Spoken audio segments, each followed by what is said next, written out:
I've been asked to come today and share a story that I've had and experienced.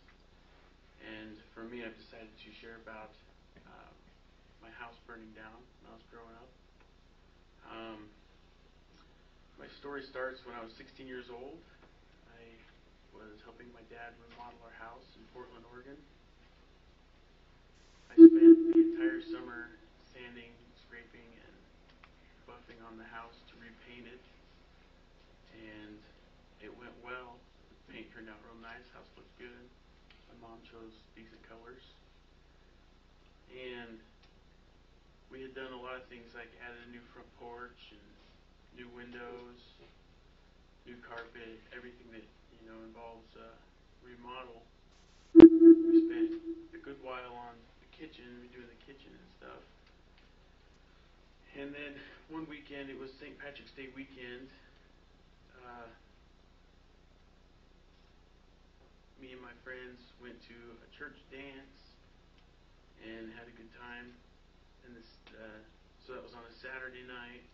And that Saturday, me and my dad hung new rain gutters on the whole house. And that was basically the finishing touches. And after the dance, we came home. It was about midnight. And I had gotten in an argument with my brother about my CDs because he borrowed them. And I asked him where they were, and he told me he threw them into what we called the camp rooms, where we had all of our camping equipment and stuff. And so I went to look for it, and when I was in the basement looking for it, I had to step over a propane tank to get to it. And I bumped the propane tank with my foot and tipped it over, and when it hit the ground sideways, the rubber bung inside the nozzle got cocked crooked, basically opened up, and you couldn't shut it back off. So liquid propane was hitting the floor, and another power outside of myself took over and made decisions for me, and it was to just yell, "Get out of the house, get out of the house."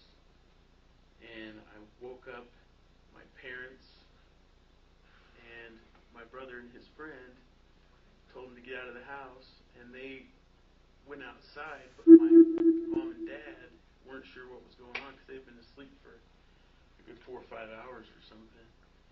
And when I was upstairs, it happened in the basement, and then there's the main floor, the second floor, and then like an attic which we had renovated into more bedrooms.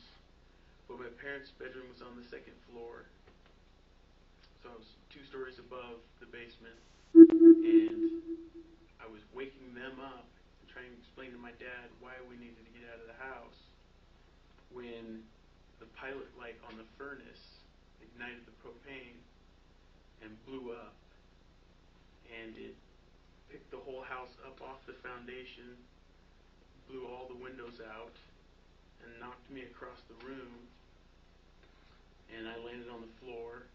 And one of the things that I really vividly remember, when I was laying on the floor, I saw a crack go across the floor and up the wall, and I could see outside, which was really scary. It just didn't look right. And then when that happened, my dad ran downstairs, and I followed him, and all the lath and plaster had fallen off the wall, so it was just like gravel and nails and everything all over. And when we made it to the bottom of the stairs, I remember looking to my left, and the floor was gone, and I could see into the basement, and everything was on fire. And I remember the smoke, and can't breathe, can't really see very well. And then me and my dad made it outside onto the porch, and it had blown the door out of the hinges, and it was laying on the front porch. And my dad was standing on the front porch, and I remember because it really more or less hurt my feelings that he asked me, "What did you do?" And I didn't have an answer for him, so I don't know. I don't know what happened. And then he figured out that my mom was still The upstairs. host is not present. So he starts The audio conference will end in 15 minutes unless the host returns. And she didn't respond, so he went back inside, and I followed him in to the bottom of the stairs, and I just remember waiting what seemed like forever for my dad to come back with my mom. And finally, he comes down the stairs dragging her behind. She was like not responding, and I help him get her outside, and then me and my brother carry her across the street. And when I turn back to look at the house, it's just one of those surreal moments that you can't really believe that everything that you own, everything that you have, everything that you're made of is in that house, burning. And all, like, the neighbors are out staring at it, and everybody's just watching your whole life burn. And I kept thinking to myself, where are the firemen? Where are the firemen? And I felt like no help was coming. And then the house started to collapse and fall down, and one entire side of the house fell over into the trees and close to the neighbor's house. So the neighbor's house was at risk as well. And at that point, the firemen started to show up and do what they were doing, but I didn't feel they were doing it fast enough, so I started to yell at them. Just with every ounce of emotion I had, hurry up, put it out. But in reality, it was too late. The fire was too hot and for them to worry about. So they just started spraying the neighbors' houses so that the fire wouldn't spread. And I remember we were all standing outside.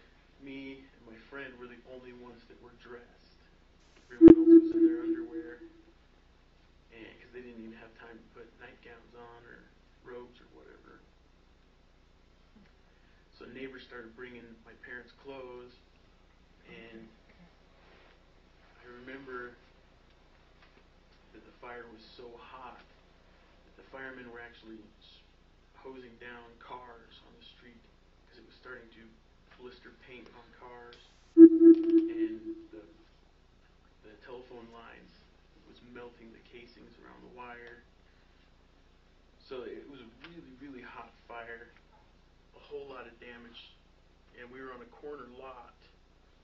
So it was a busy street, so we had to stop traffic because people were driving by going real slow and, almost hitting the firefighters and stuff like that. And then I just remember watching it burn for a while, and I noticed that my parents were gone. I didn't know where they were. So I started looking for them, and I found my little brother and told him to stay with me, but I couldn't find my parents. And then my dad's best friend showed up out of nowhere and stuffed me into his car with my little brother and said, "Your dad called me from the hospital. We got to go to the hospital." And we went to the OHSU Burn Center, which is Oregon State Hospital University Burn Center, where my mom was getting treated for third-degree burns from her waist down to her knees. And I met my dad there. He was being treated in the emergency room, and I couldn't hold myself together. I just started crying, and I didn't know what to do. In a strange place after a traumatic experience. And my dad told me that he was proud of me for making the decision I had made by telling everyone to get out of the house, and that everyone was alive and there's nothing to worry about because it was just stuff.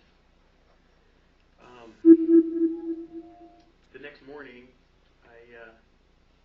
I was shown by a doctor how to treat my mom's burns because my dad couldn't stand. His feet were all cut up real bad, so he couldn't do it.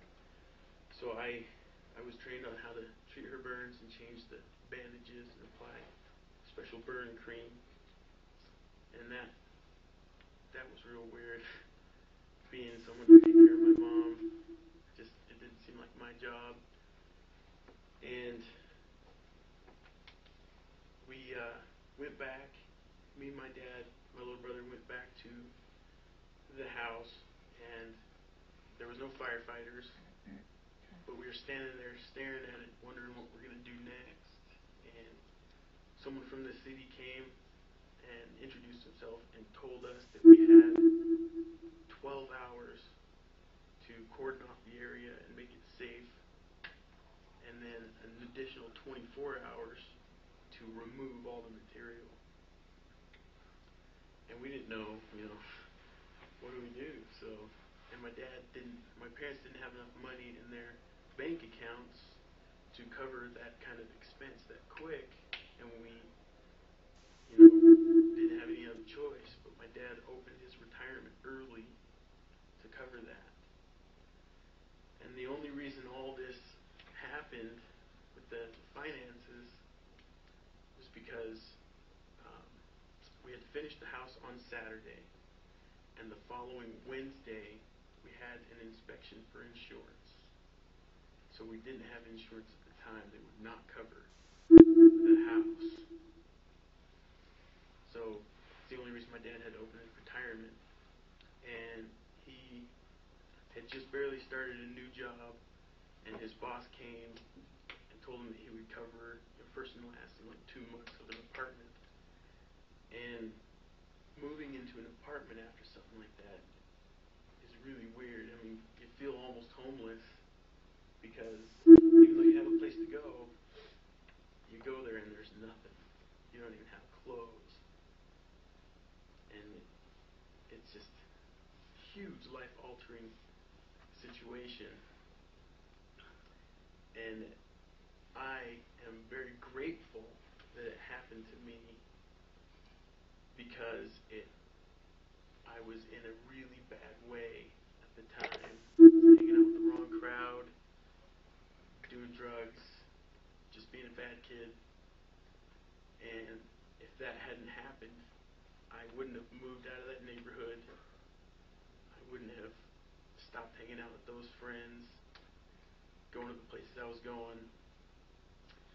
And I would never have moved to Salem, Oregon and met my wife, which I've been married to for 8 years, and I'm very happy. And that is where I will end my story.